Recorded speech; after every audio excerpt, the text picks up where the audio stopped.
சார்பில் முதலில் எனது அன்பான வணக்கத்தை தெரிவித்துக் கொள்கிறேன். இன்றைக்கு மாண்புமிகு முதலமைச்சர் அவர்கள் மிகுந்த அவசர உணர்வோடு அனைத்து கட்சிகளுக்கும் முறையாக அழைப்பு அனுப்பி இந்த கூட்டத்தை ஏற்பாடு செய்திருக்கிறார்கள். ஒன்றிய உள்துறை அமைச்சர் தமிழ்நாட்டின் எண்ணிக்கை குறையாது என்றும் சொன்னார். அதே நேரத்தில் விகிதாச்சாரப்படி தொகுதிகள் மறுசீரமைப்பு செய்யப்படும் என்றும் சொன்னார். குறிப்பாக தமிழ்நாடு இந்த குடும்ப கட்டுப்பாடு திட்டத்தை,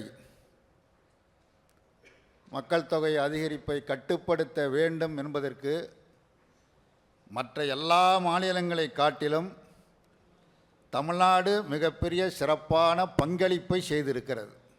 அப்படி ஒரு திட்டத்தை சிறப்பாக செயல்படுத்திய காரணத்திற்காக தண்டிப்பது என்பதை ஒருபோதும் ஏற்க முடியாது.